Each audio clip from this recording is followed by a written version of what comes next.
আসসালামু আলাইকুম everyone, welcome back to Himika's kitchen. কেমন কাটছে আপনাদের রোজা? আশা করছি ভালো। আজকে ইফতার স্পেশাল একটা আইটেম নিয়ে হাজির হয়েছি, সেটা হচ্ছে আলুর টিক্কি। অল্প কিছু উপকরণ দিয়ে খুব অল্প সময়ে এই মজাদার আলুর টিক্কিটা তৈরি করে নেওয়া যায়। আর ইফতারিতে যেহেতু একটু ভাজা পোড়া খাবার হয়েই যায়, তাই অবশ্যই প্রচুর পরিমাণে পানি পান করতে হবে আমাদের। আর সাথে তো ডাবের পানি, যে কোনো ফ্রেশ ফলের রস অথবা যে কোনো ধরনের শরবত খাওয়া উচিত প্রচুর পরিমাণে, তাহলে কিন্তু শরীরটা সুস্থ থাকবে আর সুস্থভাবে রোজাগুলো পালন করে নেওয়া যাবে। চলুন তবে কথা না বাড়িয়ে চলে যাই রেসিপিতে। আলুর টিক্কি করার জন্য এখানে মিডিয়াম সাইজের দুটো আলু আমি সেদ্ধ করে নিয়েছি। আলুগুলোকে একটু শক্ত সেদ্ধ করতে হবে, দেখে নিশ্চয়ই বুঝতে পারছেন। মানে আলুগুলো সেদ্ধ হয়ে যেন খুব বেশি নরম না হয়ে যায়, সেটা খেয়াল রাখতে হবে। আলুর টিক্কি তৈরি করার জন্য পারফেক্টভাবে আলু সিদ্ধ হওয়া খুব জরুরি। এখন আলুগুলোকে আমি হাত দিয়ে ম্যাশ করে নিয়েছি। আলুগুলো ম্যাশ করা হয়ে গেলে এতে দিয়ে দিব 2 পিস ব্রেড। ব্রেডটাকে আমি পানিতে ভিজিয়ে চিপে তারপরে দিয়ে দিলাম, এতে করে ব্রেডটা সফট হবে আর আলুর সাথে সহজেই মিশে যাবে। আপনারা যদি আলুর টিক্কিটাকে ক্রিস্পি করতে চান, সেক্ষেত্রে ব্রেডের সাথে অথবা ব্রেড ছাড়াই 2 টেবিল চামচ পরিমাণ চালের গুঁড়া অ্যাড করে নিতে পারেন। আবার চালের গুঁড়া যদি বাসায় না থাকে, সেক্ষেত্রে বেসনও দিয়ে দিতে পারেন। 2 টেবিল চামচ পরিমাণ দিয়ে দিলেই হবে। কথা বলতে বলতে এখানে দিয়ে দিলাম কুচি করা পেঁয়াজ 1/3 কাপ, ধনে পাতা কুচি 1 টেবিল চামচ পরিমাণ, পুদিনা পাতা কুচি 1 টেবিল চামচ পরিমাণ। চেষ্টা করবেন পুদিনা পাতাটা দিতে, তাহলে ফ্লেভারটা খুব ভালো আসে।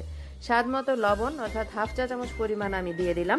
আপনারা আপনাদের স্বাদ অনুযায়ী দিয়ে নেবেন। সাথে দিয়ে দিচ্ছি ভাজা জিরার গুঁড়া 1/2 চা চামচ পরিমাণ। এতে করে ফ্লেভারটা খুব ভালো আসে আর খেতেও ভালো লাগে। দিয়ে দিচ্ছি চিলি ফ্লেক্স 1/2 চা চামচ পরিমাণ। আপনারা চাইলে কাঁচামরিচ কুচিও ইউজ করতে পারবেন চিলি ফ্লেক্সের বদলে, আর যে যতটুকু ঝাল খাবেন সে অনুযায়ী ঝালটাকে অ্যাড করতে হবে। দিয়ে দিলাম টেস্টিং সল্ট 1/2 চা চামচ পরিমাণ, তবে এটা অপশনাল, না থাকলে না দিলেও হবে, তবে দিলে স্বাদ অনেকখানি বেড়ে যায়। আর দিয়ে দিচ্ছি 1 চা চামচ পরিমাণ লেবুর রস। ব্যাস, আর কিছুই লাগবে না। এই উপকরণগুলো দিয়েই খুব সুন্দরভাবে এখন এই আলুটাকে ভর্তা বানিয়ে নিব। আর বেসনের গোলা তৈরির ঝামেলা ছাড়াই এবং ডিম ছাড়াই কিন্তু মজাদার এই আলুর টিক্কিটা তৈরি করে নেওয়া যায়, খেতে অসম্ভব মজার। এই রমজানে অবশ্যই একবার ট্রাই করবেন, আশা করছি আপনাদের কাছে খুব ভালো লাগবে। সুন্দরভাবে ভর্তাটা তৈরি করে নিয়েছি, হাতটাও ক্লিন করে নিয়েছি। এখন হাতে একটুখানি তেল লাগিয়ে আমি টিক্কির শেপ করে নিব। তার জন্য পর্যাপ্ত পরিমাণে আলুর ভর্তা হাতে নিয়ে নিলাম। এখন 2 হাতের সাহায্যে প্রেস করে করে সুন্দরভাবে স্মুথ একটা টিক্কি তৈরি করে নিতে হবে। আর খেয়াল রাখতে হবে আলুর ভর্তার মধ্যেও যেন কোনো আলুর দানা না থাকে, সুন্দরভাবে যেন ম্যাশ হয়ে যায়, তাহলে টিক্কিগুলো তৈরি করলে দেখতে সুন্দর লাগবে আর সুন্দরভাবে তৈরিও করে নেওয়া যাবে। এই যে দেখতে পাচ্ছেন, আমি সুন্দরভাবে 2 হাতের সাহায্যে সাইডগুলো একটু সমান করে দিলাম আর সুন্দর একটা টিক্কি তৈরি করে নিয়েছি। সেম ভাবে আমি সবগুলো টিক্কি তৈরি করে নেব। সবগুলো টিক্কি আমি তৈরি করে নিয়েছি। এখানে আমার 8টা টিক্কি হয়েছে। এই টিক্কিগুলোকে এখন আমি ভেজে নিব। ভাজার জন্য আমি শ্যালো ফ্রাই করব, তার জন্য অল্প পরিমাণে তেল একটা ফ্রাই প্যানে নিয়ে নিয়েছি। তেলটা খুব ভালোভাবে গরম হয়ে আসলেই এতে টিক্কিগুলোকে দিয়ে দিতে হবে।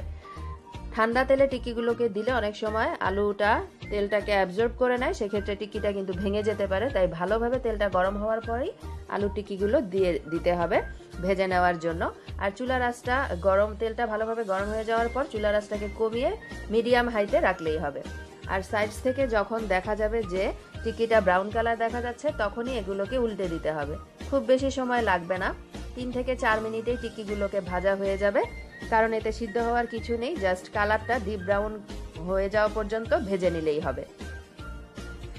সুন্দরভাবে ভাজা হয়ে গেলে এগুলোকে তুলে তারপরে যে কোনো ধরনের পছন্দ মতো সস দিয়ে পরিবেশন করা যাবে। তেঁতুলের সস, চিলি সস অথবা টমেটো সস, যে কোনো সসের সাথে খেতেই অনেক মজার। আর আপনারা চাইলে কিন্তু এগুলো স্টোরও করতে পারেন।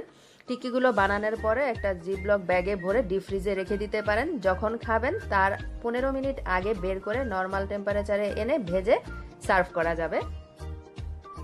দেখলেন তো কত সহজেই তৈরি হয়ে গেল দারুণ মজাদার আলুর টিক্কি। আর ইনগ্রিডিয়েন্টস তো সব ঘরেই আমাদের থাকে, তাই আজই তৈরি করে ফেলতে পারেন মজাদার এই আলুর টিক্কিটি। আশা করি বাসার সবাই পছন্দ করে খাবে। রেসিপি ভালো লাগলে চ্যানেলটি সাবস্ক্রাইব করে পাশের বেল বাটনটি প্রেস করে দিবেন, তাহলে ভিডিও নোটিফিকেশন আপনি পেয়ে যাবেন আর ভিডিওটি দেখতে পারবেন সবার আগেই। আমি একটু সাজিয়ে পরিবেশন করেছি টমেটো কেচাপের সাথে। আপনারা আপনাদের পছন্দ অনুযায়ী যে কোনো ধরনের কেচাপের সাথেই সার্ভ করতে পারেন। আজকের মতো বিদায় নিচ্ছি।